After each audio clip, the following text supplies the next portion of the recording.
Bismillahirrahmanirrahim. Assalamu alaikum students. My name is Abdurrahman and I am your biology teacher. आज के इस session में हम डिस्कस करेंगे गोल्जी apparatus, उसका स्ट्रक्चर, उसके फंक्शंस, क्योंकि यूकैरियोटिक सेल्स के अंदर बहुत सारी सिक्रीशंस और बहुत सारी प्रोडक्टिविटी जो है वो डिपेंड कर रही है इस ऑर्गेनेल के ऊपर. तो डिटेल्स देखते हैं वाइट बोर्ड पे.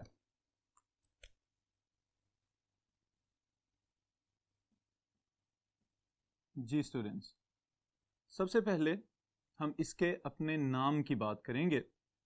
गोल्जी बॉडी, गोल्जी अपरेटस,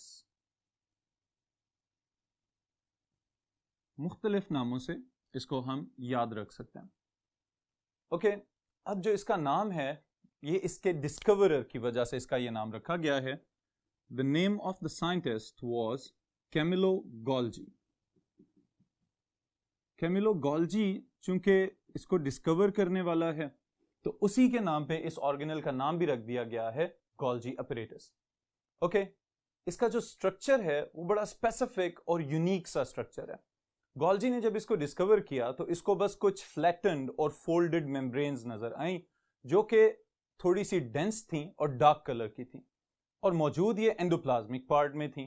तो इस वजह से इसको हम ये कहते हैं, टेक्निकली इसका हमने ये नाम रखा हुआ है कि Golgi apparatus is one of the components of the endomembranous systems. Okay?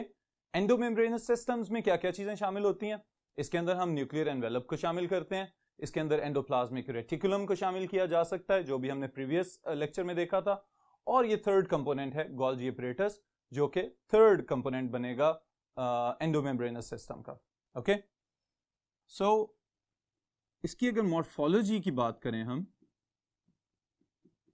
कि ये देखने में कैसा नजर आता है, तो यहां पे आपकी बुक के अंदर कुछ टर्म्स यूज की गई हैं जिनको समझने के लिए यहां पे मैं तर्जुमा भी बताता हूं आपको और फिर वन बाय वन उनको डिटेल से डिस्क्राइब भी करता हूं. It is stacks of flattened membrane sacs. अब ये जो टर्म्स हैं इसमें सबसे पहले नंबर पे एक लफ्ज लिखा हुआ है स्टैक्स. स्टैक का मतलब होता है कि ढेर लगा देना. बिल्कुल इसी तरह से जैसे किसी गोदाम के अंदर बोरियां एक दूसरे के ऊपर तरतीब से रखी हुई होती हैं तो वो स्टैक्ड स्ट्रक्चर्स कहलाते हैं. ओके, फिर उसके बाद यहां पे जो दूसरा लफ्ज है दैट इज फ्लैटेंड. फ्लैटेंड का मतलब आप इसकी एनोलॉजी समझें अगर, तो हम यूं कह सकते हैं कि किसी बोरी को खाली कर लिया जाए और वो जो एक दबा हुआ सा पिचका हुआ स्ट्रक्चर बन जाता है वो फ्लैटेंड स्ट्रक्चर कहलाता है. और फिर उसके बाद मेम्ब्रेन सैक्स. तो जो थैलियां खुद हैं, सैक्स थैला, जो थैलियां खुद हैं वो मेम्ब्रेन्स की बनी हुई हैं. और मेम्ब्रेन्स के लिए हम स्पेसिफिकली यहां पे एक टर्म यूज कर रहे हैं, सिस्टर्नी.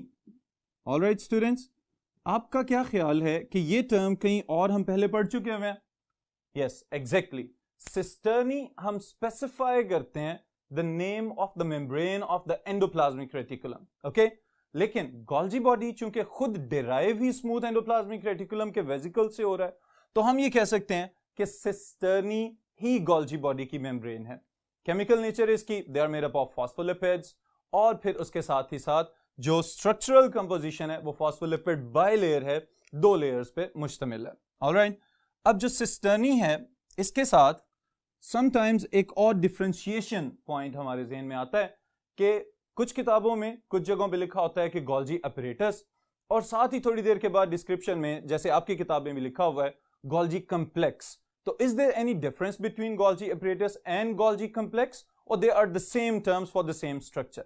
ओके, तो हम इसको एक बिल्कुल थिन लाइन के साथ डिफरेंशिएट करने लगे हैं, और वो क्या है कि when the cisternae are present along with associated vesicles. Vesicles जो छोटे छोटे मेम्ब्रेन बाउंडेड स्ट्रक्चर्स बने होते हैं. This structure is now called Golgi complex. Alright students, अब देखें, अगर खाली मेम्ब्रेन्स हैं जिनका नाम हमने क्या रखा है, सिस्टर्नी, अगर सिस्टर्नी के फ्लैटेंड मेम्ब्रेनस सैक्स नजर आ रहे हैं तो that is Golgi apparatus, yes. और अगर उस गोल्जी अपरेटस के साथ एक साइड से अटैच्ड या एसोसिएटेड वेसिकल्स आपको निकलते हुए नजर आ रहे हो तो अब ये जो एक कम्प्लेक्स स्ट्रक्चर बनेगा इसको हम कहेंगे गोल्जी कम्प्लेक्स। ओके, तो this could be a short question कि what is the difference between Golgi apparatus and Golgi complex. Next अगर हम देखें तो यहां पे कुछ और टेक्निकल टर्म्स यूज करने लगा हूं मैं आपके लिए कि जो गोल्जी बॉडीज हैं ये बनी किससे हैं, from the blebs that are coming from smooth endoplasmic reticulum. Okay, तो एक प्रोसेस मैंने आपको बताया था एंडोप्लाज्मिक रेटिकुलम के एंड के ऊपर जिसका नाम था ब्लेबिंग। ओके, स्मूथ एंडोप्लाज्मिक रेटिकुलम की टिप्स के ऊपर से छोटे छोटे गोल गोल वेसिकल्स अलहदा होते रहते हैं, डीटैच होते रहते हैं, उस प्रोसेस को हम कहते हैं बडिंग ऑफ। ओके, वो अलहदा होते रहते हैं और बाद में इकट्ठे होके फ्लैटेंड सैक्स बना देते हैं जो कि गोल्जी बॉडीज कहलाता है। ऑलराइट स्टूडेंट्स, तो अब वो जो ब्लेब्स आ रहे हैं वो जिस साइड पे गोल्जी बॉडी के ऊपर इकट्ठे होते रहेंगे उस साइड के लिए कुछ टर्म्स हम यूज करने लगे हैं, उसको हम कहते हैं cis face, that is also known as forming face, that is also known as convex side, and that is also known as outer side of the Golgi apparatus. All right students, अब देखें ये जो चार मुख्तलिफ मैंने terms यहां पे लिखी हैं ये गोल्जी बॉडी की एक साइड को डिस्क्राइब करने के लिए यूज होती हैं। ओके, कौन सी साइड को डिस्क्राइब करने के लिए यूज होती हैं इसको हम डिफाइन कर लेते हैं ताकि आपको याद रह जाए ये वाला पॉइंट। क्या डिफाइन कर सकते हैं इसको हम, this is the side of Golgi apparatus on which new blebs or vesicles coming from smooth endoplasmic reticulum are continuously attached. All right students, ये गोल्जी apparatus की वो वाली साइड है जिसके ऊपर मुसलसल वेसिकल्स जो स्मूथ एंडोप्लाज्मिक रेटिकुलम रिलीज कर रहा है या बड ऑफ कर रहा है ब्लेबिंग के प्रोसेस के थ्रू, वो ब्लेब्स आपस में जुड़ते रहते हैं और आपस में अटैच होके बाद में फॉर्मिंग फेस के ऊपर आके जम जाते हैं, इकट्ठे हो जाते हैं, मिल जाते हैं और फिर उसके बाद ये गोल्जी अपरेटस को कंस्ट्रक्ट करने में कंट्रीब्यूट करते हैं। ऑलराइट, फिर इसी के साथ जो ऑपोजिट साइड है गोल्जी बॉडीज की, that is the other side, और इसको हम क्या कह सकते हैं, कनकेव फेस, कनकेव साइड और ट्रांस फेस और maturing phase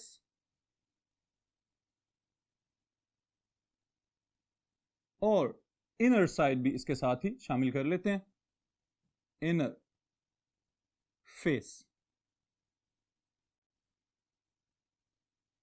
ओके स्टूडेंट्स, तो अब ये हमारे पास दूसरी साइड की बात आ गई है, कनकेव जो अंदर की तरफ थोड़ा धंसा हुआ सा स्ट्रक्चर बनेगा, ट्रांस जहां से मटेरियल्स जो हैं अब प्रोडक्ट्स की फॉर्म में, फिनिश्ड प्रोडक्ट्स या फाइनल प्रोडक्ट्स की शक्ल में कन्वर्ट होकर निकलने वाले हैं, और फिर इसी तरह मैच्योरिंग और इनर फेस ये दूसरे नाम है जो इसके लिए इस्तेमाल हो सकते हैं। अब इसको भी हम डिफाइन कर लेते हैं, it is the side of Golgi apparatus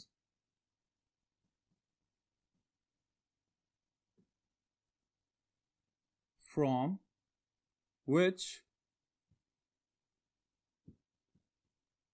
the product containing vesicles are budded off or released.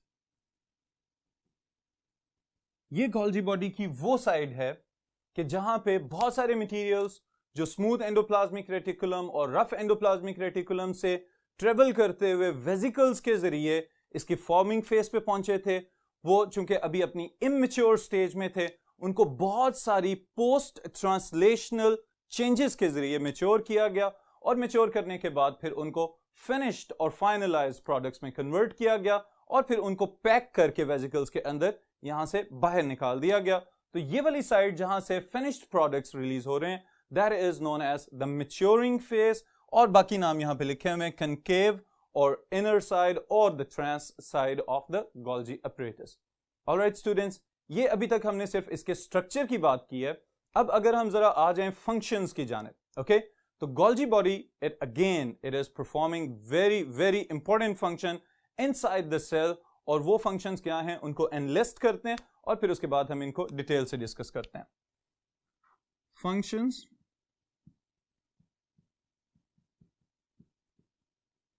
Of Golgi apparatus.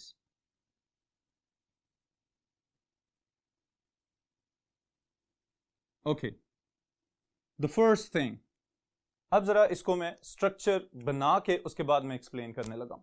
Okay, जो फंक्शंस में सबसे पहली बात है वो हम स्टार्ट अगर करें ब्लेबिंग के पॉइंट ऑफ व्यू से, तो let us suppose this is the endoplasmic reticulum.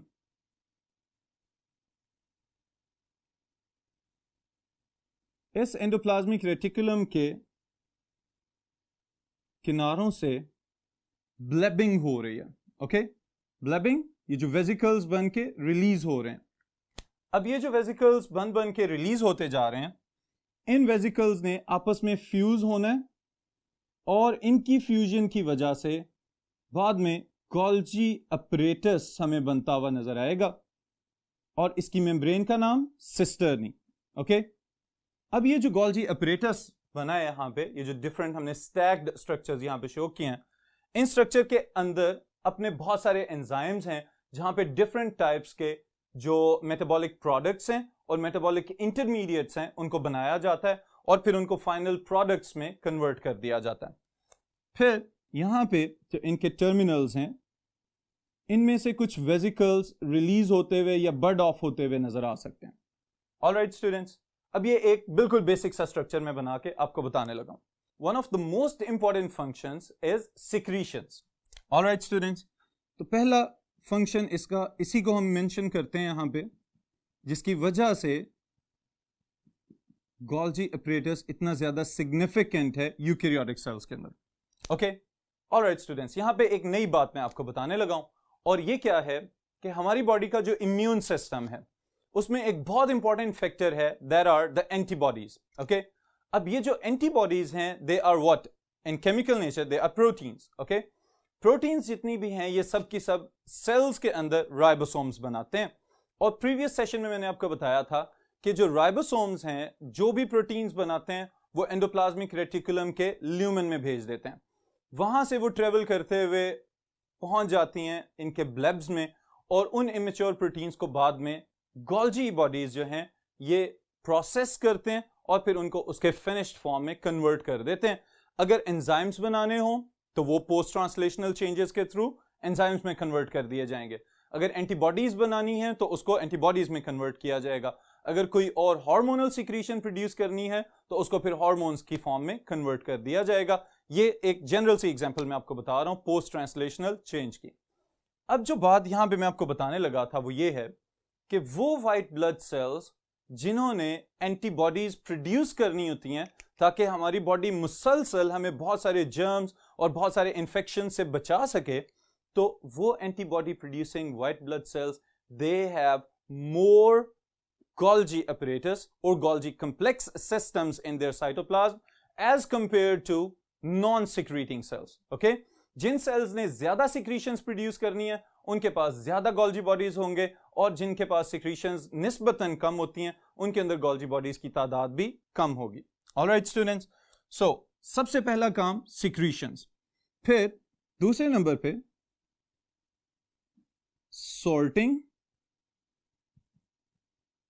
and packaging.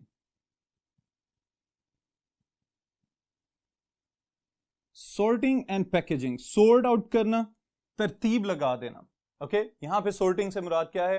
तरतीब लगाना. अब इससे हम किस तरह से एक्सप्लेन कर सकते हैं या आप किस तरह से इसको समझ सकते हैं? तो आप बेटा ये बात याद रखेंगे कि राइबोसोम्स जो प्रोटीन्स बना रहे हैं उस वक्त उन प्रोटीन्स की डेस्टिनेशन अभी तक कंफर्म नहीं है. ऑलराइट, मैसेज तो न्यूक्लियस ने भेज दिया. जब न्यूक्लियस ने मैसेज भेजा तो वो रॉ फॉर्म में प्रोटीन्स बनती चली गई और वो प्रोटीन्स बाद में रफ एंडोप्लाज्मिक रेटिकुलम, फिर स्मूथ एंडोप्लाज्मिक रेटिकुलम के चैनल्स तक पहुंची और वहां से वो पहुंच गई गोल्जी बॉडीज के पास. अब गोल्जी बॉडीज ने सबसे पहले तरतीब लगानी होती है कि किन प्रोटीन्स को किस तरह के प्रोडक्ट्स में कन्वर्ट करना है. That is known as sorting. Alright, फिर उसके बाद वो तमाम तर प्रोसेसेस जिनके जरिए उन प्रोटीन्स को उनके मैच्योर प्रोडक्ट्स में कन्वर्ट कर दिया जाता है, वो चेंजेस लाई जाती हैं, वो सारे केमिकल रिएक्शंस मुकम्मल किए जाते हैं और उसके बाद फिर क्या किया जाता है? उनके इर्द गिर्द एक मेम्ब्रेनस कवर चढ़ा दिया जाता है. That is known as packaging. Alright, बिल्कुल इसी तरह से कि जैसे अगर हमारा लिविंग सेल एक बड़ी फैक्ट्री है तो उसमें जो पैकेजिंग डिपार्टमेंट है that is been regulated by the Golgi apparatus. Alright students, फिर उसके बाद एक इंपॉर्टेंट शॉर्ट क्वेश्चन भी है और ये इसका one of the most important structural function भी है. And this process is known as glycosylation. Okay, अब ये वर्ड देख के या सुन के कंफ्यूज होने की बिल्कुल जरूरत नहीं है. ओके स्टूडेंट्स, ग्लाइकोसिलेशन क्या चीज है? It is a modification process. Okay, modification process से क्या मुराद है कि ग्लाइको, इसको तो देख के समझ आ जानी चाहिए, हम कार्बोहाइड्रेट्स की बात कर रहे हैं. This is the process in which proteins and lipids they are modified by adding carbohydrate molecules with them. Okay, ये एक ऐसा अमल है कि जिसको अगर हम टू द पॉइंट यहां पे मेंशन करें तो हम ये कह सकते हैं कि अगर कार्बोहाइड्रेट्स प्रोटीन्स के साथ ऐड होंगे तो क्या बनेगा? ये कॉन्जुगेटेड मॉलिक्यूल्स में आप पढ़ चुके हैं मैं पहले. बहुत आसान जवाब है इसका. Very good. Carbohydrates when combined with proteins they make up glycoproteins. Alright, इसी तरह से अगर कार्बोहाइड्रेट्स कंबाइन हो लिपिड्स के साथ they will make up what? Yes, glycolipids. This process is called glycosylation. Okay? और इसको हम ये भी कह सकते हैं कि cellular modification of molecules.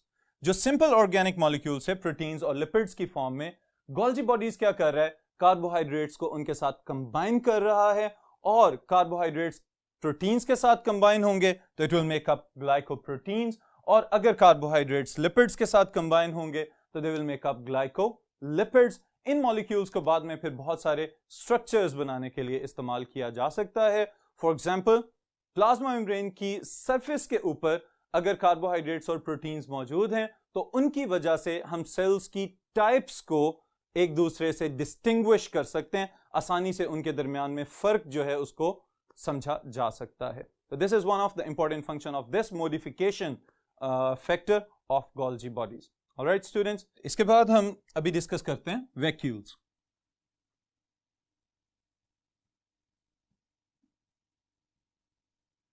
Ji students, vacuoles are the simplest eukaryotic organelles present both in animal cells and the plant cells. लेकिन इनके अंदर स्ट्रक्चरली थोड़े बहुत डिफरेंसेस मौजूद हो सकते हैं. ओके, तो मेन फोकस हमारा यहां पे रहेगा प्लांट सेल के ऊपर और साथ ही साथ एनिमल सेल के साथ इसको कंपेयर करते हैं और इसको हम देखते हैं अभी. ओके, सो सबसे पहले इसको डिफाइन कर लिया जाए. Simplest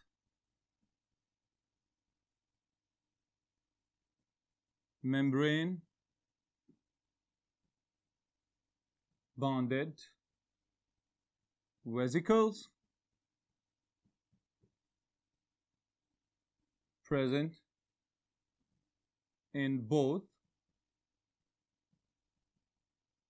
animal and plant cells. Alright students, इनके अंदर कोई बहुत ज़्यादा कम्प्लेक्सिटी नहीं है. बाकी जैसे अभी हमने जो एंडोमेम्ब्रेनस सिस्टम की बात की, जिस तरह वहाँ पे एंडोप्लाज्मिक रेटिकुलम और जो गोल्गी एपरेटस वगैरह हैं, उस तरह के कम्प्लेक्स स्ट्रक्चर्स नहीं हैं, लेकिन इनकी भी अपनी एक इम्पोर्टेंस है, बेशक एनिमल सेल्स में हो या फिर प्लांट सेल्स में हो. Animal sales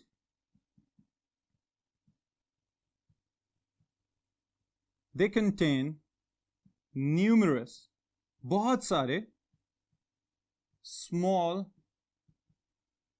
but different types of vacuoles. Animal cell के अंदर छोटे छोटे बहुत सारे वैक्यूल्स मौजूद हो सकते हैं. इनके फंक्शंस क्या हैं, इसको भी हम एंड पे देख लेते हैं. पहले जरा बात कर लें हम प्लांट सेल की. Inside the plant cell there is one large central vacuole.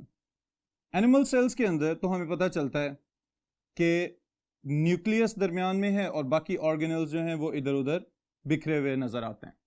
लेकिन प्लांट सेल्स के अंदर ऐसा नहीं है. प्लांट सेल्स के अंदर एक बहुत बड़े वैक्यूल की मौजूदगी की वजह से जो उसका अपना न्यूक्लियस और बाकी ऑर्गेनल्स हैं, इवन कि जो साइटोप्लाज्म है, वो भी धकेल दिया जाता है पेरिफेरी की तरफ, बैरूनी सतह की तरफ, और वो प्लाज्मा मेम्ब्रेन के साथ जो है वो प्रेशर के साथ धंसा जा रहा होता है. ऑलराइट स्टूडेंट्स, अब एनिमल सेल को अगर देखें तो यहां पे डिफरेंट टाइप्स के हैं और छोटे छोटे बहुत सारे वैक्यूल्स हैं. प्लांट सेल में एक ही बड़ा सा वैक्यूल है, जिसकी वजह से बाकी सब चीजें एक साइड पे जा चुकी हैं. लेकिन इसके साथ ही साथ इसकी सिग्निफिकेंस एनिमल सेल के वैक्यूल्स की निस्बत थोड़ी सी डिफरेंट है. ये ज्यादा इंपॉर्टेंट है प्लांट सेल के लिए. क्यों इंपॉर्टेंट है? सबसे पहले नंबर पे अगर हम इसकी मेम्ब्रेन की बात करें तो इसको एक स्पेशल नाम दिया गया है, और कुछ साइंटिस्ट तो ये कहते हैं कि it is not just a membrane, instead it is a complete membrane system. इसके अंदर बहुत सारे स्पेशलाइज्ड प्रोटीन्स मौजूद हैं जो कि जरूरत पेश आने पे एक्टिव ट्रांसपोर्ट और पैसिव ट्रांसपोर्ट और बाकी मटेरियल्स को इनवर्ड आउटवर्ड आराम से मूव करवा सकते हैं. ऑलराइट, तो इसकी मेम्ब्रेन को नाम दिया गया है टोनोप्लास्ट. अब इसी के अंदर एक और सिग्निफिकेंट पॉइंट में ऐड करने लगा हूं, that is known as the turgor pressure. जी स्टूडेंट्स, ये टर्म थोड़ी बहुत फेमिलियर है. ओके, अब इस टर्गर प्रेशर को अगर हम प्लांट सेल के रेफरेंस से देखें तो जितने भी इमेच्योर प्लांट्स होते हैं, जिनके अंदर अभी वुडी स्ट्रक्चर आपको नजर नहीं आना स्टार्ट हुआ, तो वहां पे सपोर्ट के लिए even inside the leaves of the plants, और जो हर्बेशियस प्लांट्स हैं उनके अंदर जो मेन सपोर्टिव रोल है that has been played by the turgor pressure. और टर्गर प्रेशर को कौन कंट्रोल कर रहा है? The vacuole of the plant cells. Okay, जैसे हम लोग नॉर्मली अपने इर्द गिर्द देखें तो ये पालक और धनिया और इस तरह के जो हर्ब्स हमें नजर आती हैं, जड़ी बूटियां, उन जड़ी बूटियों के अंदर कोई स्पेशल सपोर्टिव स्ट्रक्चर या कोई टिश्यू मौजूद नहीं है, तो वहां पे पानी को वैक्यूल्स के अंदर मूव किया जाता है. प्लांट सेल्स जो हैं वो टर्जिड हो जाते हैं, फूल जाते हैं, और फिर उनके उस फूलने वाले फैक्टर की वजह से पूरा प्लांट जो है वो इरेक्ट स्टेचर को मेंटेन करता है. वो पौधा जो है वो सीधा खड़ा रहता है अपनी नॉर्मल पोजीशन के अंदर. लेकिन जब भी अगर वाटर की थोड़ी सी कमी हो जाए तो उस सूरत में क्या होता है कि प्लांट्स दे इमीडिएटली विल्ट, वो मुरझा जाते हैं. ओके, तो ये वाली चीज के पौधों का फ्रेश रहना और उनका अपनी नॉर्मल पोजीशन को मेंटेन करना, this is one of the important functions of this plant cell vacuole. Alright students, फिर इसके साथ ही साथ मैं एग्जांपल्स के तौर पे आपको वैक्यूल्स की टाइप्स बताने लगा हूं कि जो नॉर्मली मौजूद हो सकती हैं both in the plant cells और in the animal cells. Okay, food vacuole,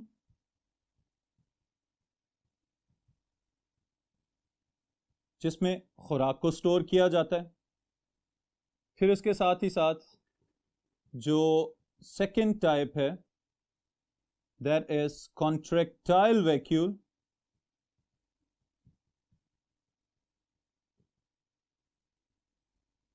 contractile vacuole, इसके नाम पे गौर करें तो अंदाजा होगा कि कॉन्ट्रैक्शन से इसका कोई ना कोई ताल्लुक है. यस, हमने प्लाज्मा मेम्ब्रेन के फंक्शंस में एक चीज पढ़ी थी, दैट वाज एक्सोसाइटोसिस. ओके, कि जितना भी एनिमल सेल या कोई भी प्लांट सेल जब कुछ खा पी लेता है तो उसके बाद उसने अपने एक्स्ट्रा मटेरियल्स को और अनडाइजेस्टेड फूड को बाहर भेजना होता है.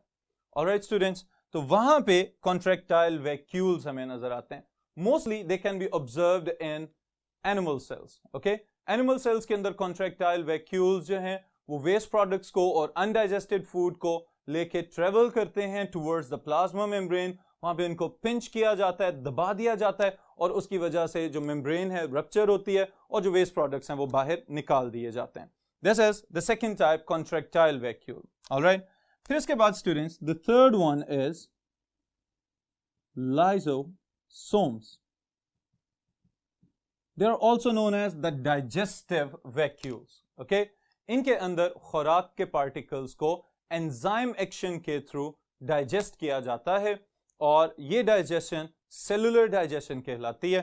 तो ये जो लाइसोसोम्स हैं इनको इंशाअल्लाह ताला हम बिस्मिल्लाहिर्रहमानिर्रहीम. अस्सलाम वालेकुम students, my name is Abdurrahman and I am your biology teacher. आज का जो टॉपिक हम डिस्कस करने जा रहे हैं बहुत इंपॉर्टेंट टॉपिक है आपके बोर्ड के लॉन्ग क्वेश्चंस के पॉइंट ऑफ व्यू से, शॉर्ट क्वेश्चंस के पॉइंट ऑफ व्यू से और multiple choice question, objective questions के लिहाज से.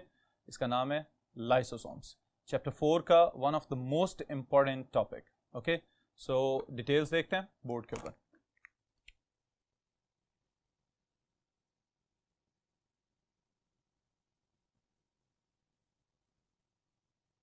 टॉपिक है हमारा लाइसोसोम्स.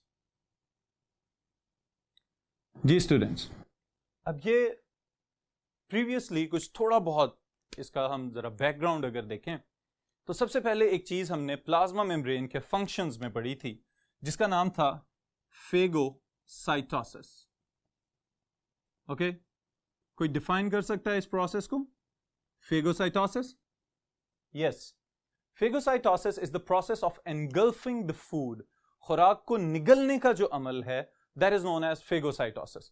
फिर उसके बाद क्या किया जाता है कि बहुत सारे बड़े बड़े फूड पार्टिकल्स को छोटे छोटे फूड पार्टिकल्स में कन्वर्ट कर दिया जाता है और उन फूड पार्टिकल्स को एब्जॉर्ब करके सेल एनर्जी हासिल कर लेता है. ओके, तो this was the process of phagocytosis. अब फेगोसाइटोसिस करता कौन है? तो दीज आर द ऑर्गेनेल्स जिनको आज हम डिटेल में डिस्कस करेंगे, लाइसोसोम्स. ओके, सबसे पहले इसकी हम जरा मीनिंग्स देख लें. लाइसो निकला है लाइसिस में से. लाइसिस का मतलब है स्प्लिटिंग अप, टूट जाना. किसी चीज का बड़े बड़े पार्टिकल्स में से उसको कन्वर्ट करके छोटे छोटे जर्रात में तब्दील कर देना. दिस इज लाइसिस, तोड़ देना और टूट जाना. जो दूसरा इसका पार्ट है दैट इज सोमा, और सोमा मींस बॉडी. बॉडी के लिहाज से क्या मुराद है यहां पे? बॉडी जो ऑर्गेनल जिसकी हम बात कर रहे हैं, राइबोसोम्स, लाइसोसोम्स. ओके, तो ये जो सोम्स हैं these are the bodies of the cell. Cell के अंदर जो ऑर्गेनल्स हैं जो मुख्तलिफ फंक्शंस परफॉर्म कर रहे हैं, ये इसके नाम का हिस्सा बना हुआ है, Soma. Next is morphology. Morphology क्या होती है? कि नजर कैसे आते हैं, इनकी साख्त कैसी है देखने के लिहाज से और स्ट्रक्चर के लिहाज से ये हमें किस तरह के नजर आते हैं. तो इनका जो डिस्कवरर था that was de Duve, also known as de Duve. इसने बताया कि these organelles are single membrane bounded organelles हैं. They are filled with enzymes and they have different shapes. इनकी शक्लें मुख्तलिफ हो सकती हैं. ऑलराइट स्टूडेंट्स, अब देखें 3 पॉइंट्स हमने यहां पे लिखे हैं कि एक मेम्ब्रेन है that is made up of phospholipid bilayer. Okay, इनके अंदर एंजाइम्स हो सकते हैं. कौन कौन से एंजाइम्स हैं ये भी नेक्स्ट स्टेप में मैं बताता हूं आपको. और ये वाला जो पॉइंट है दे मे हैव डिफरेंट शेप्स, इनकी मुख्तलिफ शक्लें हो सकती हैं. इसकी बुनियाद पे इनको एक और नाम दिया जाता है, they are pleomorphic organelles of the cell. Pleomorphic क्या होता है? जो अपनी शक्लें तब्दील करता रहे, जिसकी शक्लों में बहुत सारी डाइवर्सिटी हो, मुख्तलिफ सेल्स के अंदर मुख्तलिफ शक्लों की सूरत में पाया जाता हो, they are known as pleomorphic. Alright, फिर जो नेक्स्ट पॉइंट है, if they are the enzyme containing organelles, तो इनके एंजाइम्स की क्या स्पेशलिटी है? ओके, सबसे पहले नंबर पे दे कंटेन एसिड फॉस्फेटेजेस, आपकी बुक को फॉलो कर रहा हूं मैं यहां पे। Then they also contain hydrolytic enzymes, hydrolytic enzymes जो पानी की मौजूदगी में काम करते हैं, for example hydrolase. Alright students, तो अब जो फेगोसाइटोसिस का प्रोसेस था उसमें बड़े फूड पार्टिकल्स को छोटे फूड पार्टिकल्स में कन्वर्ट करना है, तो इस कन्वर्जन के लिए the cell need enzymes, and enzymes are chemically proteins. तो ये जो प्रोटीन्स हैं सारे के सारे, ये बन के कहां से आ रहे हैं? तो we have the protein factories inside the eukaryotic cells as well as the prokaryotic cells, जो कि क्या हैं? Ribosomes. Okay, so synthesis of enzymes, इसके लिए मैं पाथवे आपको बताने लगा हूं कि ये एंजाइम्स बनते कहां पे हैं और उसके बाद फिर किस तरह से इनको ट्रांसपोर्ट किया जाता है। तो the enzymes are proteins, they are synthesized by ribosomes, from the ribosomes they are sent to endoplasmic reticulum, from the endoplasmic reticulum they are sent to the Golgi apparatus, Golgi apparatus के अंदर इनको process किया जाता है और process करने के बाद इनको रिलीज कर दिया जाता है। तो ये है एक सीक्वेंस एंजाइम सिंथेसिस से लेके उनकी प्रोडक्शन और फिनिश्ड फॉर्म में कन्वर्ट होने तक। ऑलराइट स्टूडेंट्स, फिर इसके बाद एक बहुत इंपॉर्टेंट शॉर्ट क्वेश्चन इस टॉपिक के अंदर मैं इंक्लूड करने लगा हूं। पहला शॉर्ट क्वेश्चन है, what is the difference between primary lysosomes and secondary lysosomes? Alright, so first we will define the primary lysosome और फिर इसके साथ हम सेकेंडरी लाइसोसोम की बात करेंगे। What is primary lysosome? Alright, अब देखें जी, अभी मैंने बताया कि जो वेसिकल्स रिलीज हो रहे हैं वो कहां से रिलीज हो रहे हैं? गोल्जी बॉडी से। तो हम वहीं से इसकी डेफिनेशन निकाल लेते हैं। Processed enzymes are budded off, अलहदा कर दिए जाना, budded off from Golgi complex as primary lysosomes. All right students, जो एंजाइम्स सिंगल मेम्ब्रेन के अंदर पैक होके वेसिकल की फॉर्म में साइटोप्लाज्म में छोड़ दिए गए हैं, they are now termed as primary lysosomes. Okay, जैसे ही कोई फूड पार्टिकल प्लाज्मा मेम्ब्रेन के अंदर एंडोसाइटोज होके एक छोटे से फूड वैक्यूल की फॉर्म में किसी भी साइटोप्लाज्मिक पार्ट में घूमता फिरता नजर आएगा, प्राइमरी लाइसोसोम्स का काम है कि फौरी तौर पे उनको तलाश करना शुरू कर देना, और जैसे ही प्राइमरी लाइसोसोम्स जाके उसके साथ फ्यूज होंगे तो it will become a food digesting vacuole.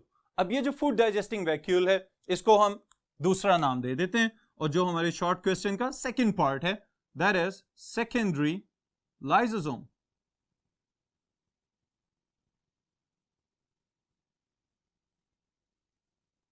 Alright students, अब सेकेंडरी लाइसोसोम को डिफाइन करना ज्यादा आसान है as compare to the primary lysosome. Okay, और आपके लिए मैं और आसान करके लिखने लगा हूं, when primary lysosome fuse with the food vacuole or a worn out organelle, it becomes secondary lysosome. Okay जी students, this is the secondary lysosome. अब यहां पे हमने दो चीजों का इजाफा कर दिया। पहले नंबर पे तो ये कि प्राइमरी लाइसोसोम जब फूड वैक्यूल के साथ मिलेगा तो सेकेंडरी लाइसोसोम बनेगा। उसके साथ एक और यहां पे आपको ये टर्म लिखी हुई नजर आ रही है, worn out organelle। ओके, इससे क्या मुराद है? बाज़ औक़ात ऐसा होता है कि सेल के अंदर कुछ ऐसे ऑर्गेनल्स जो अब किसी इस्तेमाल में नहीं आ रहे, किसी काम के नहीं रहे, तो उन ऑर्गेनल्स को रिटायर कर दिया जाता है। जब उनकी रिटायरमेंट करनी होती है तो ऐसा तो नहीं होता कि उनको फौरन जाया कर दिया जाए। इसका मतलब है कि उनमें से कुछ चीजें में भी काम की हो सकती हैं जिनको रिसाइकल किया जा सकता है, दोबारा इस्तेमाल में लाया जा सकता है। तो उस सूरत में भी प्राइमरी लाइसोसोम जाके उस ऑर्गेनेल के साथ कंबाइन कर जाते हैं और कंबाइन करने के बाद उनको डीनेचर कर दिया जाता है। उसमें से काम की चीजें आइसोलेट कर ली जाती हैं और बाकी चीजों को सेल से बाहर निकाल दिया जाता है। तो this is also secondary lysosome. अगर किसी वॉर्न आउट ऑर्गेनेल के साथ प्राइमरी लाइसोसोम मिलेगा तो उसको भी हम सेकेंडरी लाइसोसोम कहेंगे। लेकिन अगर और ज्यादा स्पेसिफाई करना पड़े तो फिर हम एक और शॉर्ट क्वेश्चन बना लेते हैं यहां से, और वो क्या है? Define autophagosomes। Alright students, what are autophagosomes and what is autophagy? ये एक और शॉर्ट क्वेश्चन निकला है इसी टॉपिक के अंदर से, तो इसका जवाब भी मैं आपको बताता हूं। पहले हम जरा इस वर्ड के ऊपर गौर कर लें। ऑटो, खुदकार तरीके से हो जाने वाला अमल। Phago, phagocytosis. Soma, body. Alright, तो इसका क्या मतलब है कि खुद ब खुद से कुछ अपनी ही चीजों को खा जाने वाले ऑर्गेनल्स। ऑलराइट, तो these bodies are known as the autophagosomes. Autophagosomes are actually a type of secondary lysosome. ये सेकेंडरी लाइसोसोम की ही एक किस्म शुमार किए जाएंगे, और इनको हम डिफाइन करना चाहें तो कैसे डिफाइन कर सकते हैं? Lysosomes involved in self-eating process of their own worn out, or we can say non-functional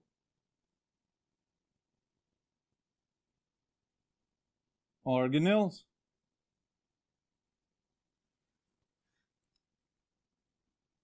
are called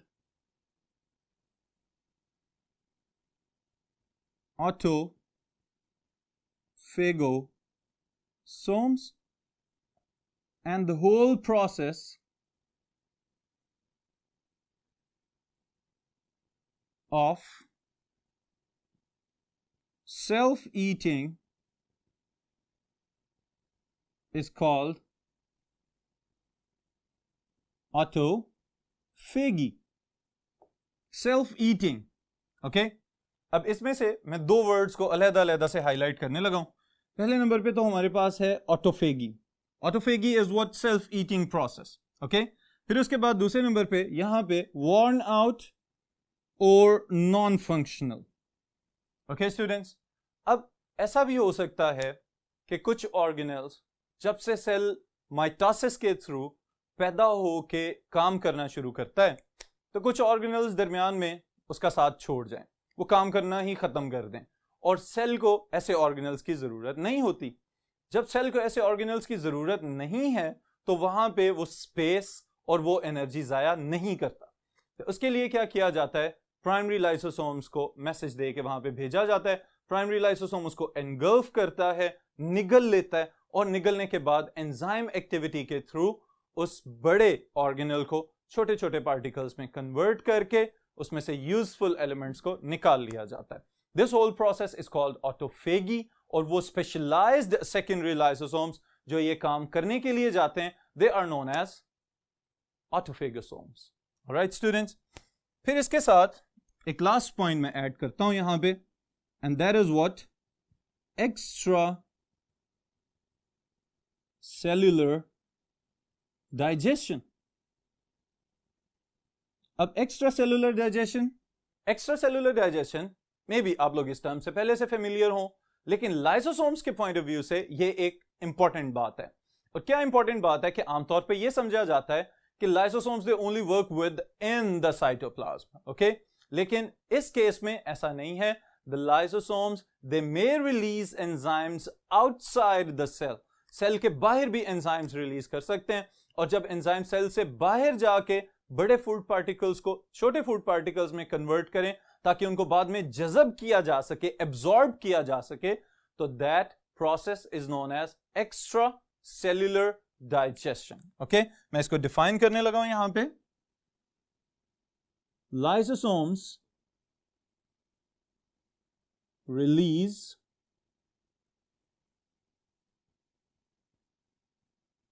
enzymes to digest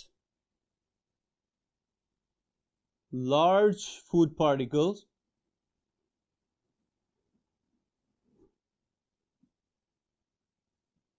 into smaller and absorbable, जज़ब करने के भी काबिल हों, particle size.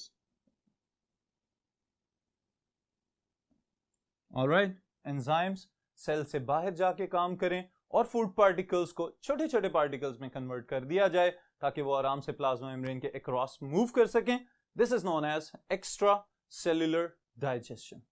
ऑलराइट स्टूडेंट्स, फिर इसके बाद एक बड़ा अहम हिस्सा है लाइसोसोम्स के अंदर, और वो क्या है? द स्टोरेज डिजीजेस और the congenital diseases. Okay, very very important short question है ये लाइसोसोम के अंदर। और यहां पे एक बात मैं आपको बता दूं कि अगर ये कंप्लीट क्वेश्चन पूछा जाए एक्सटेंसिव क्वेश्चन के तौर पे कि write a note on lysosomes, तो you must include the congenital diseases और the storage diseases in this topic.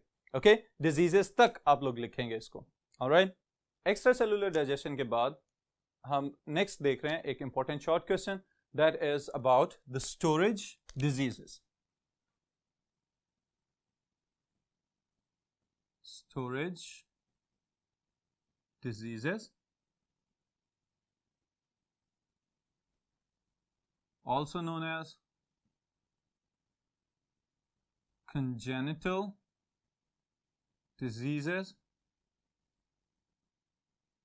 और आपकी आसानी के लिए एक शॉर्टकट मैं आपको बता रहा हूं, LSDs, okay, lysosomal storage diseases। अब पहला लफ्ज तो आसान है, storage diseases.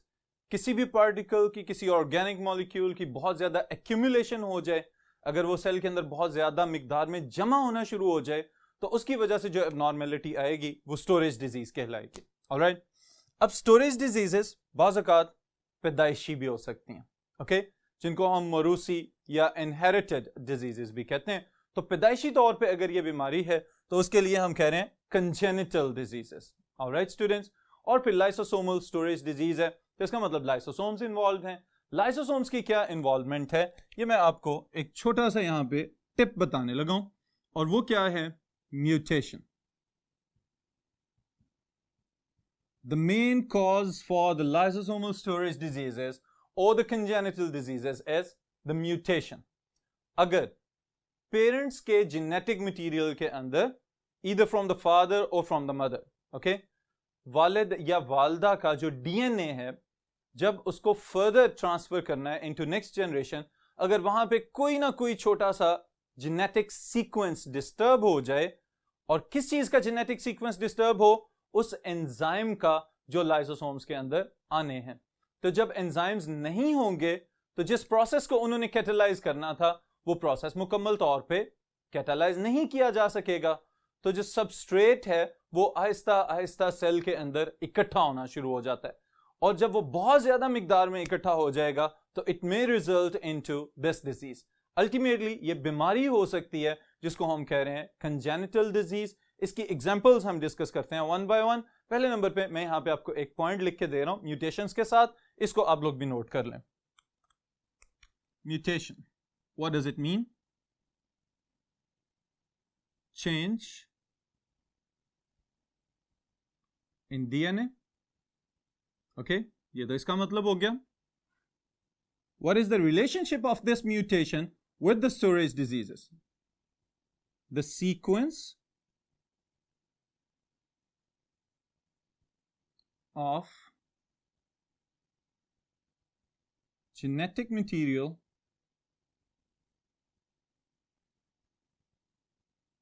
that code for a specific lysosomal enzyme is missing. वहां पे मौजूद ही नहीं है. So the enzymes are not synthesized. वहां पे enzymes नहीं बनाए जाएंगे. And the substrates, they can be carbohydrates, they can be lipids, or they can be conjugated molecules. Glycolipids वगैरह भी हो सकते हैं. Will be accumulated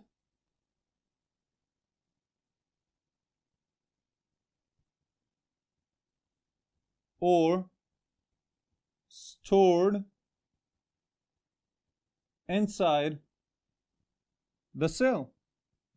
सेल के अंदर जखीरा कर दिए जाएंगे. और एक छोटी सी अंग्रेजी की कहावत, excess of everything is bad. Okay, तो यहां पे भी बेशक वो मॉलिक्यूल्स, वो पार्टिकल्स सेल के लिए बहुत ज्यादा एनर्जी यील्डिंग हो सकते हैं, बहुत ज्यादा तवानाई फराहम कर सकते हैं, लेकिन जब एंजाइम नहीं है कैटालाइज करने वाला तो वो हमारे लिए टॉक्सिक सब्सटेंसेस बन सकते हैं. ओके, तो इसके लिए the first example is glycogenosis type 2 disease. Alright, बीमारी का नाम है. अब इसके नाम पे जरा गौर करें. Glycogen. Okay, so it is somewhat related to the glycogen. Glycogen क्या चीज होती है? The stored form of glucose inside the liver and the muscles. Okay, animals के अंदर जो ग्लूकोज की stored form है, that is glycogen. और ग्लाइकोजन कहां पे आपकी बॉडी के अंदर स्टोर की जाती है? या तो लिवर में स्टोर की जाएगी या फिर आपके मसल्स के अंदर स्टोर की जाएगी.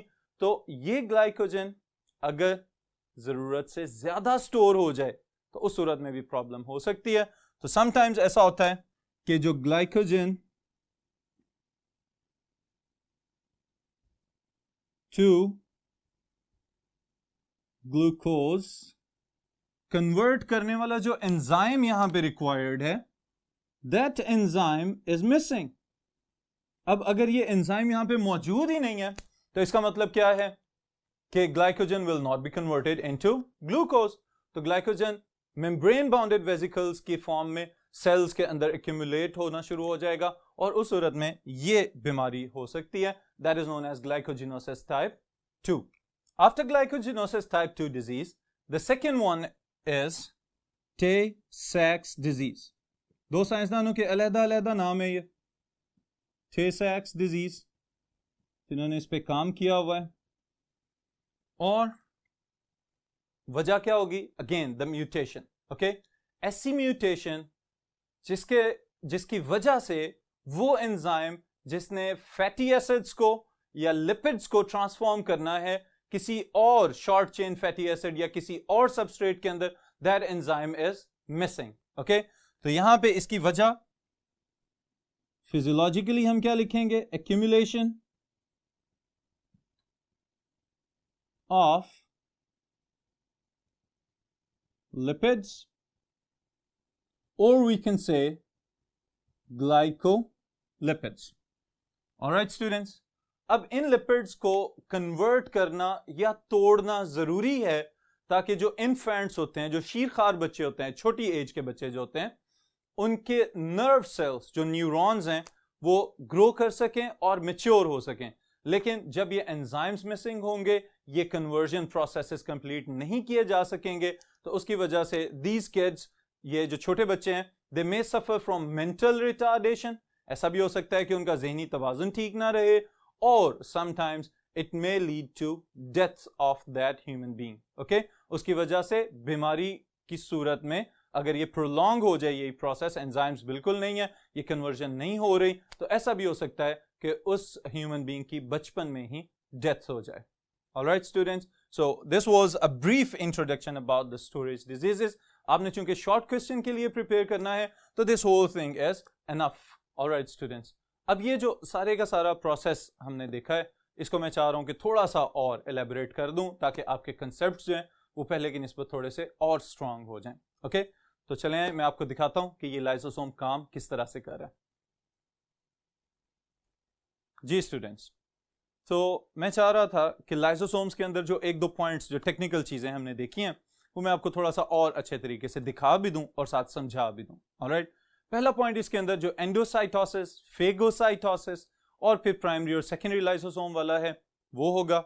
और सेकंड जो पोर्शन में मैं आपको दिखाना चाहता हूं, that is about the autophagy. Okay, कि ये सेल्स जो हैं वो खुद से किस तरह से अपने मुख्तलिफ ऑर्गेनल्स को खा रहे होते हैं, और साथ में उसकी एक दो और वजूहात भी बयान करता हूं। ऑलराइट, तो यहां पे देखें जरा, ये एक लिविंग एनिमल सेल है जिसकी गोल्जी बॉडीज फंक्शनल है। ऑलराइट, अब ये जो इसकी गोल्जी बॉडीज काम कर रही हैं, इन्होंने बहुत सारे एंजाइम कंटेनिंग वेसिकल्स साइटोप्लाज्म के अंदर रिलीज कर दिया मैं। ऑलराइट, अब ये जो प्राइमरी लाइसोसोम्स कहलाएंगे, वेरी गुड, अब ये जो एंजाइम कंटेनिंग वेसिकल्स जो गोल्जी बॉडीज में से रिलीज हो रहे हैं, they are known as the primary lysosomes. अब प्राइमरी लाइसोसोम्स जो हैं वो साइटोप्लाज्म में फ्रीली फ्लोट कर रहे हैं। अगर कोई एक फूड पार्टिकल एंडोसाइटोसिस के थ्रू मूव करके लाया जा रहा है within the animal cell cytoplasm, तो प्राइमरी लाइसोसोम उसको अप्रोच करेगा और उसके साथ फ्यूज कर जाएगा, मिल जाएगा। जैसे ही उसके साथ कंबाइन करेगा तो ये क्या बन जाएगा? Secondary lysosome. ब्रिलियंट। ओके, अब ये जो सेकेंडरी लाइसोसोम है, इसमें फिर फूड पार्टिकल्स को कन्वर्ट किया जाएगा फ्रॉम लार्जर टू स्मॉलर, और एंजाइम्स अपना काम कर देंगे यहां पे। फिर जो अनडाइजेस्टेड फूड बचेगा, जो फूड पार्टिकल्स हजम नहीं हो सकते, उनको उसी वेसिकल के अंदर पैक करके फिर प्लाज्मा मेम्ब्रेन की तरफ भेजा जाएगा। वहां पे वो कॉन्ट्रैक्टाइल वैक्यूल की फॉर्म में काम करेंगे और मेम्ब्रेन रप्चर होगी, वेस्ट प्रोडक्ट्स को बाहर निकाल दिया जाएगा। This was the first part. Okay, अब जो दूसरा हिस्सा है इसका, यहां पे ये देखें जरा, ये कोई ऑर्गेनल है जो कि माइटोकॉन्ड्रिया भी हो सकता है और कोई और भी मेम्ब्रेनस ऑर्गेनल हो सकता है, जिसकी अब सेल को जरूरत नहीं रही। अब जब सेल को इसकी जरूरत नहीं है तो सेल क्या करेगा? यस, प्राइमरी लाइसोसोम को ट्रेवल करवाएगा टुवर्ड्स दैट स्पेसिफिक ऑर्गेनल, और उसको ऑर्डर्स दिए जाएंगे कि इसकी ऑटोफेगी कर दो। ऑलराइट, अब सवाल ये पैदा होता है कि ऑटोफेगी की जरूरत क्यों पेश आ रही है? तो स्टूडेंट्स, ऑटोफेगी की जरूरत पेश आ सकती है, नंबर वन, ये कोई नॉर्मल फिजियोलॉजिकल प्रोसेस हो सकता है कि सेल के रूटीन के कामों में से कोई एक काम हो सकता है। नंबर टू, ऐसा भी हो सकता है कि सेल चाह रहा हो कि ये ऑर्गेनल अब किसी काम का नहीं रहा, तो इससे छुटकारा हासिल कर लिया जाए और उसकी रिसाइकलिंग कर ली जाए, उसमें से काम की चीजें बाहर निकाल ली जाए। और नंबर थ्री, जो कि सबसे इंपॉर्टेंट चीज है, और वो क्या है? बाज़ औक़ात ऐसा भी होता है कि अगर कोई लिविंग बॉडी स्टारवेशन की कंडीशन तक जा चुकी हो, कैद साली किसी कंडीशन हो, और फूड पार्टिकल्स की अवेलेबिलिटी ना हो, मजीद खुराक ना मिल रही हो, तो उस सूरत में सेल्स क्या करते हैं? अपनी एनर्जी की जरूरियात को पूरा करने के लिए कुछ ऑर्गेनल्स जो हैं उनकी कुर्बानी दे देते हैं और उनको तोड़ के उनमें से एनर्जी निकाल के अपने सर्वाइवल के लिए इस्तेमाल कर ली जाती है। ऑलराइट, तो ये वो वजूहात हैं कि सेल को ऑटोफेगी की जरूरत पेश आ जाए। अब देखें स्टूडेंट, ये जो प्राइमरी लाइसोसोम है, जब ये जाके इस ऑर्गेनल के साथ फ्यूज कर रहा है, तो इस सूरत में अब हम इसको क्या कहेंगे? Secondary lysosome. और इस सेकेंडरी लाइसोसोम का दूसरा नाम इसके इस स्पेसिफिक एक्शन के लिहाज से क्या होना चाहिए? Yes, that is autophagosomes. Alright, अब फिर इस ऑर्गेनल को तोड़ दिया जाएगा, छोटे छोटे पार्टिकल्स में कन्वर्ट करने के बाद क्या किया जाएगा? फर्दर इसको रिसाइकल कर दिया जाएगा। जो काम की चीजें वो सेल रख लेगा, जो काम की चीजें नहीं है उनको फिर किसी वेस्ट वेजिकल के थ्रू सेल से बाहर निकाल दिया जाएगा। This is the whole process of autophagy, और जिस प्रोसेस के जरिए इन वेस्ट प्रोडक्ट्स को बाहर निकाला जा रहा है, that is exocytosis. Alright students, so this is all about today's lecture. फिर इंशाल्लाह ताला इसके जो डिफरेंट फॉर्म्स हैं, पेरोक्सिसोम्स और ग्लाइऑक्सिसोम्स हैं, लेटर ऑन जो आपकी बुक का सीक्वेंस है, वो इंशाल्लाह फर्दर लेक्चर्स में हम देखेंगे।